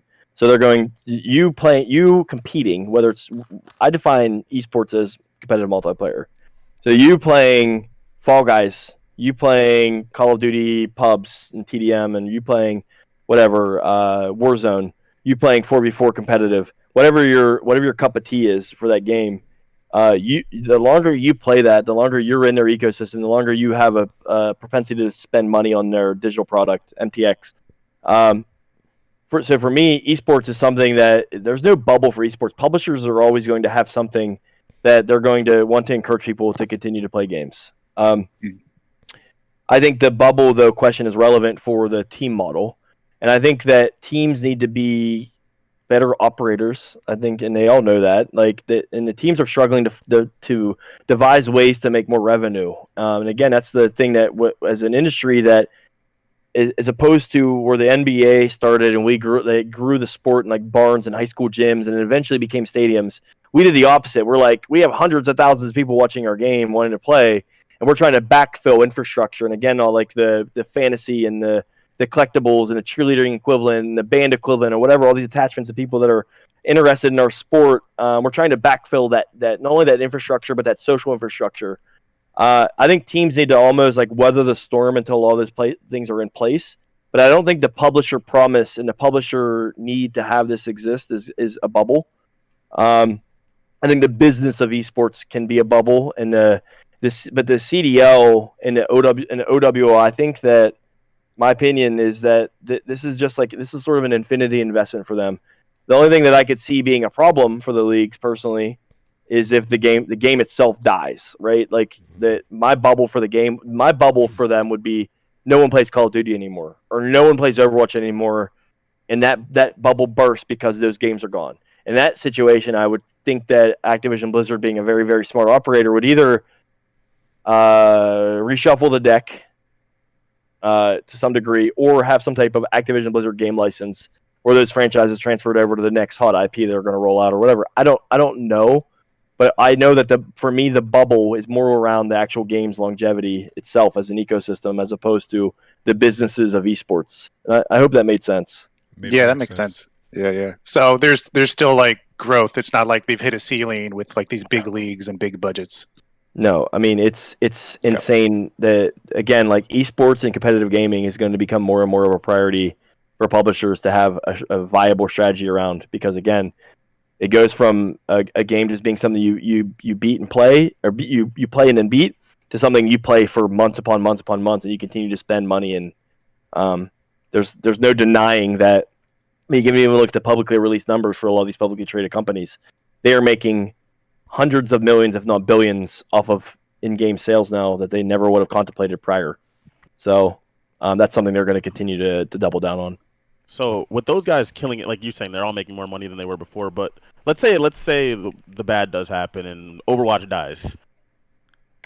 What happens? What do you think happens to those teams' investments? Like what was it, like $10 million minimum that however many teams put in to get into these spots? Like, what happens when they start losing that money, if that were to happen? And then in the future, it's going to be harder and harder for people to get those type of major funding series so they can get into these esports.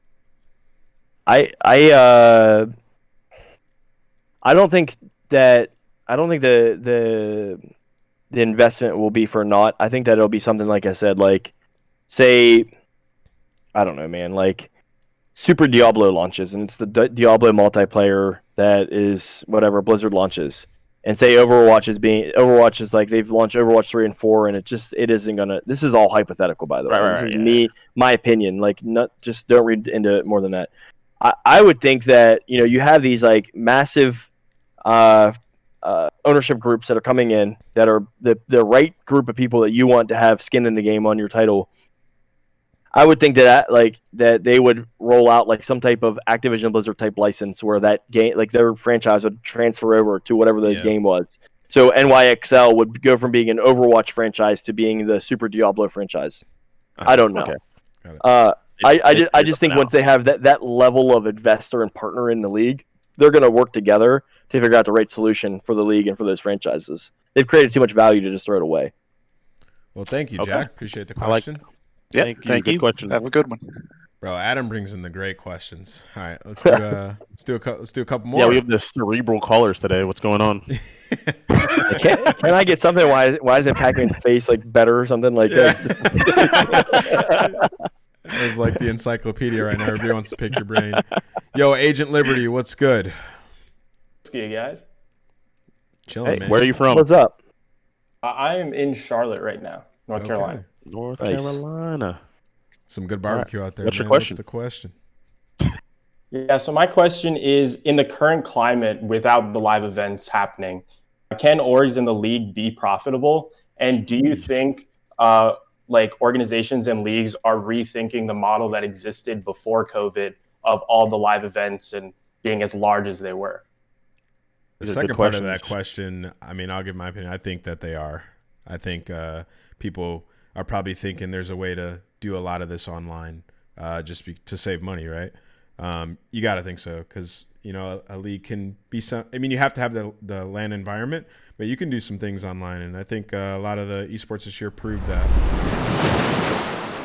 So, I said earlier that like my educational background was sports administration, and one of the big sports history things that we cover in terms of coursework is the business of sports, and you have your traditional revenue spokes of like ticket sales, merchandise, sponsorship, so depending on if you own a venue, concessions, etc., like the normal players. And I think the thing that made this super lucrative and very enticing to these traditional sports owners was that video games and esports created an additional spoke that doesn't exist because no one owns baseball, no one owns football.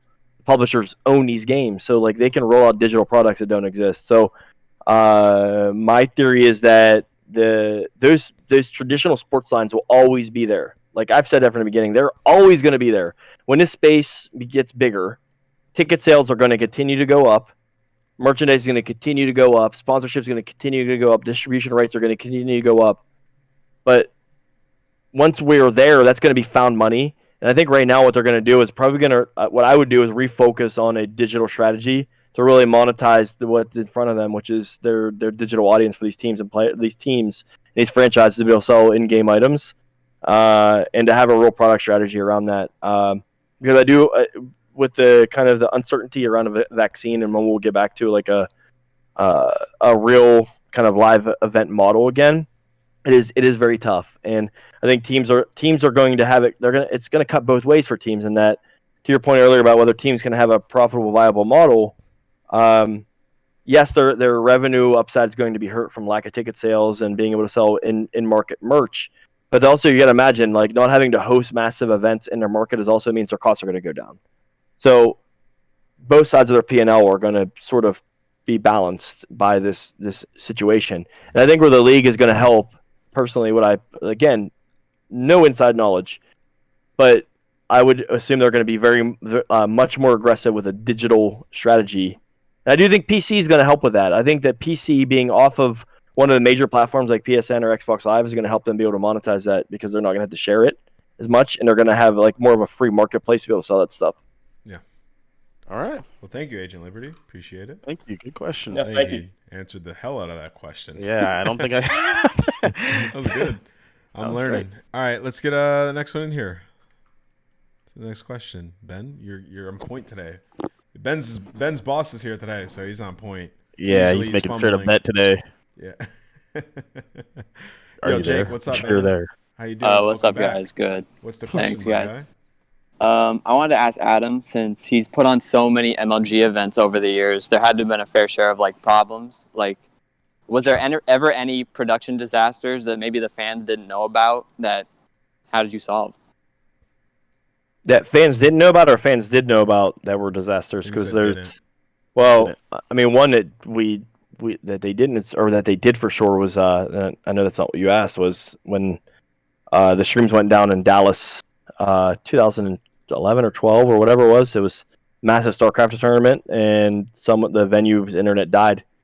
And after that, we went to satellite trucks to get our internet out. We ended up spending an obscene amount of money, but I mean, that was egg on our face. I mean, there was all these memes where they were showing the bald eagle nest in some distant mountain being streamed live, and they were like, put it next to MLG still being down.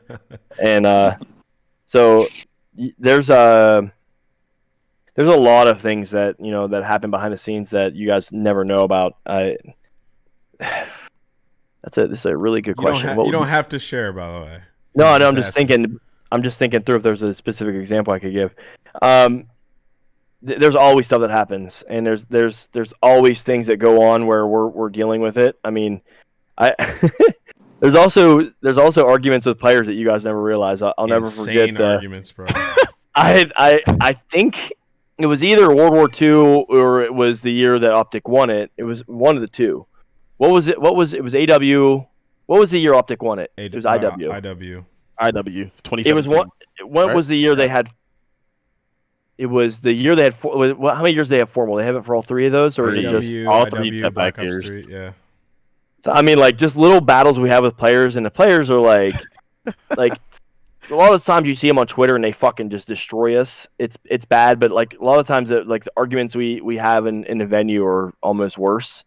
And the players, a lot of times people will give the players shit for how they talk to us, and also sometimes it's deserved. But a lot of times too, like I really appreciate they keep all these things private. I'll never forget in Anaheim, Optic gets beat. I forget who beat him. It was an upset. And Krim walks off the stage and he's heated. And it's Krim, and he looks at me and he goes, I was like, Krim, good match. He goes, Thanks. By the way, the stage is crooked. All right. Cool. Well, I'll get the level and we'll look into that. And he just like marches off like out of the venue. Guy's So insane, dude. After that, we would always get the level. And we're like, make sure this is set for Krim before he goes up here to play. Sorry, Ian. I've seen a lot of stuff behind the scenes with players yelling at either maybe you or Rami. I feel like Rami might have gotten the worst. Yeah, it was Rami and Dude. Spence, dude. I saw one day. I think you saw that too, Ant. One day, it was after the league in Columbus, and Clay was just yelling, just reaming Rami about losing the coin flip or something. Yeah, about I remember that. going into group play. Like nothing was even decided. It was just the group that they were drawn into, and he was raging at Rami about this. Like, oh, why the fuck are we always? We would always find a solution, though. Doing this shit for the fucking ratings, blah blah blah. I'm like, dude, what? We would always find a solution, though, and that's because everybody had such a good rapport with each other. Like, and that's why, like, you know, Rami and Spence and Adam had such a good relationship with all the players that they could just talk to them and figure everything out. So there was never any like pent up frustration, but there was definitely times where things got super heated. I remember like the me and Doug situation. You had to walk up and talk to our two teams like, listen, you idiots. Like, what's wrong with you guys? And we figured that out. There's just a lot of things that happen behind the scenes that you guys don't see, Jake. But it all got figured out over the time. Well, I appreciate that answer. No problem. I wish I had a better story for you, buddy. Next time I'll have one. Whatever story he was wanting probably can't be public anyway. So let's get the next call in here. We'll take 2 or 3 more. All right, Turtle, what's up, man? What's up, guys? How you doing? What's up, man? Adam. What's up? How you doing? Say you're the new CDL commissioner and you're in charge of all events. What innovations or improvements would you like to see in terms of the live event production that will make it a better experience for both the players and the fans? So first off, I would like to say, again, not pandering, but Johanna's great. You guys are lucky to have her. I want her to have a year where they don't have to deal with a bunch of bullshit. And also where she has more experience under her belt. I think that once the non-COVID environment, she has kind of free reign to do a lot of shit.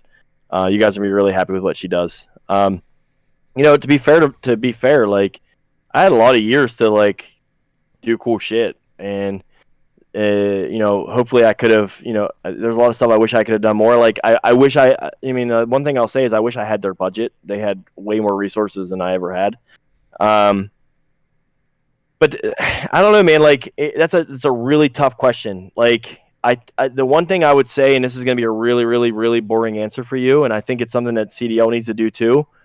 But the number one prop in show business, the number one prop still in esports is a crowd. And I think that we have done ourselves a disservice over the years about doing local marketing, like real local marketing. Like there's no reason we go to town that, like I remember going to GameStops and going to Best Buys and going to like restaurants, and somebody would walk up, they would literally have an MLG shirt on and be like, hey, we're down at the convention center. Like, what? And they had no idea. So like my thing is like, what would I do different for fans and the players is like, I would have done a much better job of having a really solid local, national, global marketing plan, not only for viewership, but for especially in-venue attendance. There's nothing going to drive that kind of like what Sundance likes to say as one of his kind of KPIs, kind of key performance indicator of like whether it was epic or not is, do you say, I was there when? And there's nothing that really drives in that moment than being next to like thousands of people fucking screaming during something epic. And you remember that forever. And the same thing at home, people watching and that seeing that crowd, seeing that energy, that drives viewership. So like this local attendance, I think is something that collectively the industry needs to improve on. And I personally wish I would have done a better job of leading to drive that for Call of Duty. Well, thank you, Turtle. Adam, No problem. whatever happened to when we show up to events to watch, I'd have all 8 screens playing for me. Like I could watch, you'd have the main screen up, that one that's being streamed out or whatever, but I could watch, you know, Roy's point of view the whole time if I wanted to in the corner. I'll call for Halo. Yeah, but whatever, like why did that stop being a thing? Because I think that the viewer experience at the events is like, so we started doing that later again as an innovation, but back in the day when we first started sanctioning Halo and producing Halo, there was no observer mode. So we had to manually grab every one of the feeds from all 8 of the players and then put that into a switcher along with any of our hand cams, our jib, etc. So we had access to all those feeds. Right now, I think tournament operators have gotten a little lazy because we have observer mode. So all that we can switch via our observers to all those POVs. So we're not manually grabbing all of those feeds. So in order to have those, to display those on a quad split, whatever, or even like 4 different screens, we need to have some video engineering in the venue and for the broadcast to be able to have those feeds outside of the observer mode that we're manually capturing to be able to spit into the things for the audience or the at home crowd. So really, it's equal parts laziness and equal parts some cost to be able to do it. Okay. But you're right; it's definitely a level up. Yeah, I just thought it was always cool at events to be able to do that. It was epic for sure. And like you said, did you see that? Like watching with someone else from not the main screen. Yeah. Like, Yeah, and we would have like final boss would go up on one side, and you're like the program out screen would be in the middle, but in the side you'd have the quad split final boss, and our fucking final boss logo would pop right in the middle of the quad split, and you'd know it was Ogre 1, Ogre 2, Walshy, Strong Side. You could see their gamer tags labeled on their screens. It was such a cool thing because if you were an Ogre 2 fan or you're a Walshy fan, you could sit there and just literally watch their POV. Yeah. So, Frothy, what's up, man? Welcome to the Codcast. What's your question? How's it going, guys? I just wanted to say before I ask my question, thanks, Adam, for coming through. This like side of esports to me is just as entertaining. I'm new to this to esports over the last 3 years, and as much as I love all of the great tournaments and content that I see on Twitch and everything, the business side is just as interesting, especially being older. So thanks a lot for coming. Yeah, man, no problem. My question is related to the CDL with the recent announcement of 4v4.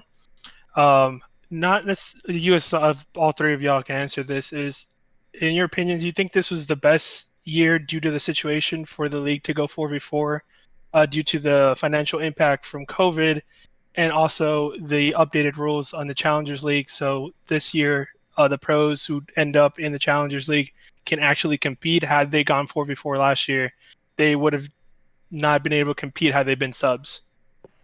So I don't subscribe to the conspiracy theories that this happened because of COVID budget cuts. I don't think anybody on that team that I know personally would ever make a decision like that. I think they made a decision based on the best decision for competitive integrity, and I do think 4v4 is Call of Duty. I think 5v5 was a mistake. I mean, I personally didn't want it, and but we were a team, and a team meaning the CWL team, the studio. We made the decision together, so there wasn't like, haha, I was right, you were wrong. But I don't think people thought through the reverberations of changing that whole scene to 5v5 and how that has to reverberate across every title that happens after that one, that they're switching to 5v5. So I think this team, the CDL team, personally, and again, this is with zero insider knowledge, made this decision because it was the best decision for the Call of Duty audience in a vacuum, and the best for the meta, best for competitive integrity, best for a lot of metrics they weighed. I think that there's equal parts pluses and minuses. One is, to your point, that an indirect consequence was that the team's budgets became less because they had to carry one less salary. But two, a negative for the players was it's one less opportunity for a player across 12 teams when there's already only 12 teams in a pro. So it breaks my heart that we're losing 12 players basically making a living on a starter level in CDL. So that does suck. But CDL's making plays though, man. I mean, with the PC and the 4v4, like these are things that are going to make COD better competitively on an individual basis and a team basis. Like it's going to make our esport better. So I mean, they're making bold moves and they're doing it. So I respect that. And I agree with you. I do not think it was budget cuts at all. These teams, they're paying these players a lot of money, and to keep that talent, they would have continued to pay them even if it was 5v5. I don't think COVID affected that with the team. Yeah, I liken this to a situation where somebody very smart that I learned a lot from said to me recently is that whenever you're going to fire somebody, you fire them. You never look back and say, I wish I hadn't fired them. Like when it's time to fire somebody, you get rid of them. When there's a obvious decision like this to make, which is 4v4 in my opinion, you make the decision and you deal with the repercussions because it's the right decision. And I really feel like that's what this was spawned off of. Like I don't feel like there's anything to read into here. So that's my opinion on it. Yeah, totally agree. It's just I feel like it got a lot of hate, but like as we're talking a lot of all the background that goes into esports, I feel like the timing was actually pretty good that it went 44 this year. I'm assuming that discussion was going to happen regardless of like the switch was going to happen regardless of COVID. But had it happened last year with this, like, I guess not as well thought out rules for challengers and subs, because it was like the first year CDL and there's growing pains. Would have been tough. I feel like, yeah, it would have been tougher. So I feel like this is actually a little bit better instead of doing it last year. Yep. Yeah.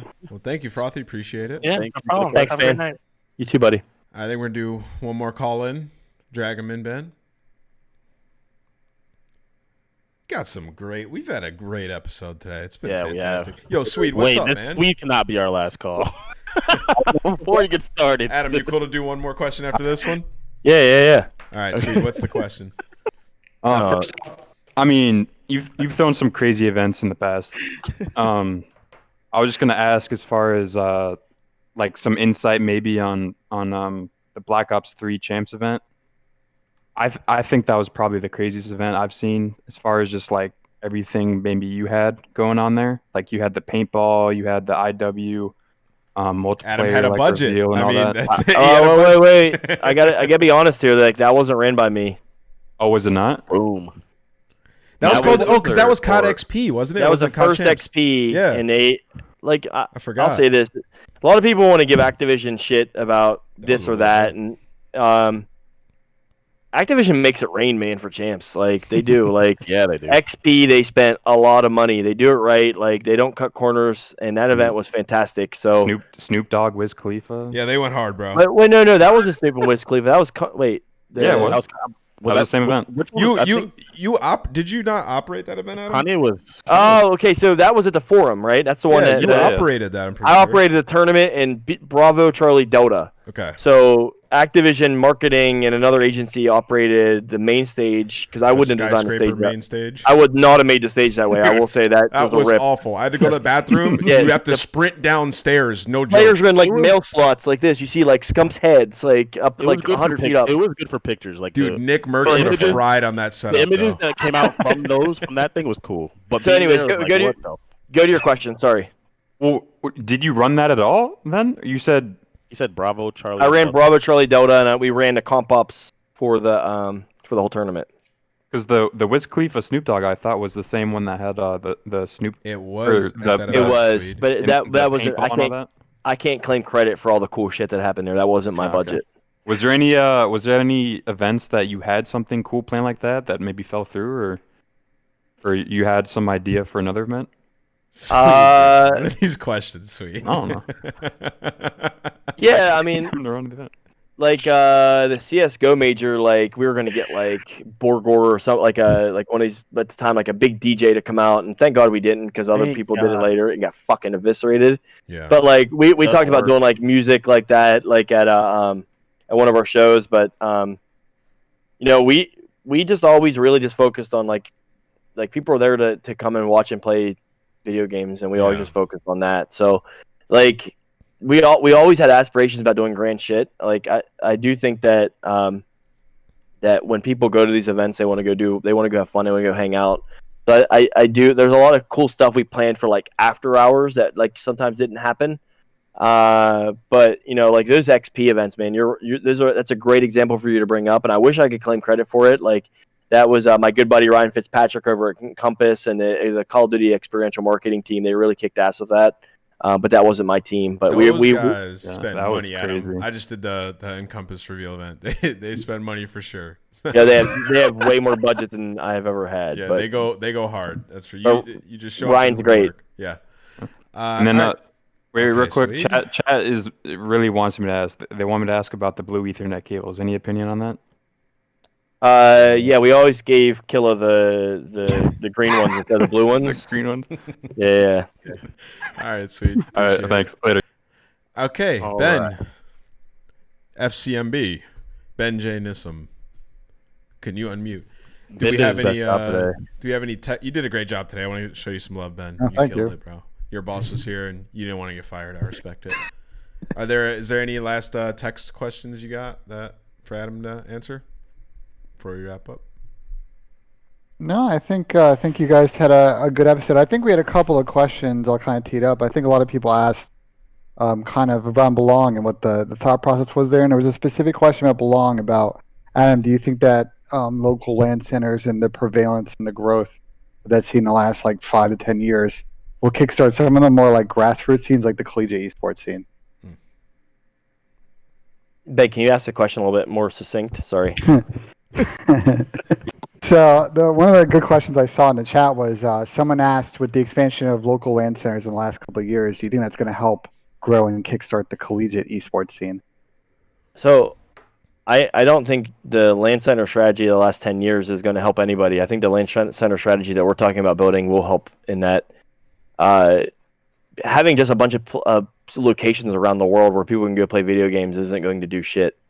Having a bunch of locations where people can go and qualify for fucking huge, like, publisher sanctioned events, and being able to compete with pro teams or compete with your semi-pro team, and being able to compete in officially sanctioned activity with partnered, professional teams in that region, that will change things. So same thing we always say, like, with this stuff is, you can go medium or you can go huge. And I really think with this space, like, a lot of these initiatives they live and die from like people going in without vision, without actually going through with like what it actually means. Like, sure, I could roll out 500 brick and mortar stores around the country, and it's going to be a big beat. But what is it actually going to be besides people just going there and playing video games there and being like another like Dave & Buster's? That's not what I want to do. No one wants to do that shit. Publishers don't want that. Nobody wants that. We want to do something greater and grander. And I think that that the strategy, like, and we'll have more to share on that in the future. But like, having it have something of substance where it's not just like you have a PlayStation at home, you have an Xbox at home, you have a PC at home, but why are you going to that center? There's got to be a reason why you're going there, and it's got to be strategic, and there's got to be a driver for people to go there and participate, and that's what we're working on. It's got to be all connected. Fantastic. Right.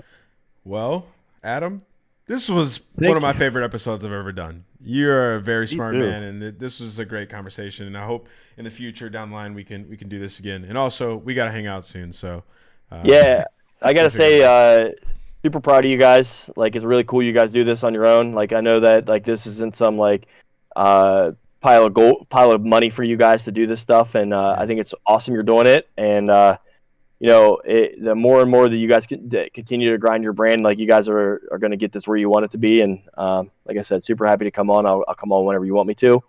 But yeah, man, really awesome to be on here, and like awesome to see you guys continue to grow. Well, Can I come use your gym? No, you still owe me $1,000. You need to pay him that $1,000, John. You're the person who lives by you pay up your dets, and you made a clean, honest bet. Have we told this story, by the way? Lost a bet. Have we told this story about how this happened, by the way? This is going to be dodocumented forever on YouTube. So let's you've twisted this story, by the way, about how this happened. Yeah, I don't know what he's talking about. I was there. Me, you, Drake, John, all standing in a circle. You can tell your version of the story if you like. And John walked up he called you out. So we're at the 2008, the Black Ops 4, my last season, Hard Rock event, after party on Sunday night. Yep. And we're sitting there, we're drinking, not talking about weightlifting, not talking about anything. We're all sitting there drinking in a circle. We're waiting on more staff to come in. Pac-Man had been drinking somewhere. I don't know. So all of a sudden, we're this circle of us. He comes up, and he's like this far from my face. You got to tell them how he comes up, though, Adam. He literally walks up, open-toed sandals, drink in his hand, hat cocked to the side, backwards. And he's like, oh, yeah. And he walks up point blank to you. Already kind of buzzed or drunk because he's spitting all over me. And he's like, I saw you lifting boxes at the venue. You think you're big, don't you? Like, what are you talking about? And he's like, I guarantee you in 1 year, I'm stronger than you. And I was like, and everyone's like laughing. I'm like, get out of here. He's like, $1,000. I'll be stronger than you in 1 year. I was like, well, John, what? I'm sober. I'm like, what does stronger mean? He's like, I'll bench more than you in 1 year, $1,000. Like, John, we got to have this be competitive. Like, that's just not going to happen. And he was like yelling at me. He's spitting on me. He's talking shit. And then the bet was $225 for reps, bullshit. And then I'll double your reps. In what was it? In 1 year's time, right? Or 6 months' time? He had 1 year to train. 1 year to train. And then in November, he went in a witness protection fucking program and disappeared off the fucking face of the planet. You know what's hilarious though, Adam? Before we wrap this, is when we were in Columbus for the league, he signed up at Lifetime and he was hitting it hard, man. He was going there, he was benching like every day. He actually went hard for like a month, and I remember he was like, "Fuck this, I give up." I knew. So, like, dude, this shit is fucking hard. So August. So this bet happened in December of 2018. 18, yeah. And so we were supposed to have it happen. The culmination would be December of 2019. So champs that year was in Poly Pavilion in UCLA, and that was in August. And my 155-pound son, I took him with me to my last event. We're at the bar, and I'm like, John, right now, double or nothing. You outbench Anthony right now. He's 155 pounds. You pay me 2,000, or we call it 0. Yep. He wouldn't take the bet. He wouldn't. He wouldn't take the bet. And my son's sitting there going, let's go. Let's do it. First of all, there's a missing component to this story. He wanted to do this right now, as in we were literally sitting there. I was like 4 glasses of wine deep. His son is his son. I don't know what the hell these guys do in their spare time. All they do is lift stuff. And he's like, yeah, right now, go. He's in workout gear. I'm like, why are you in workout gear? It's 5 p.m. What's wrong with you? I don't know. All right, good episode, man. Well, hey, thanks for having me. Oh, absolutely. All right, Adam, talk to you soon. If you guys want to check out Adam's socials, it's Mr. Adam AP on Twitter, and also the company that he runs. It's fantastic. Check him out, Esports, ENG, Esports Engine. Check them out on Twitter as well. If you're listening on Spotify, make sure you go leave a review. It does a lot. If you're on YouTube, leave a like and comment what you would like to see in the next episode. But until next time, guys, we'll see you later. Thank you, guys. Have a great night.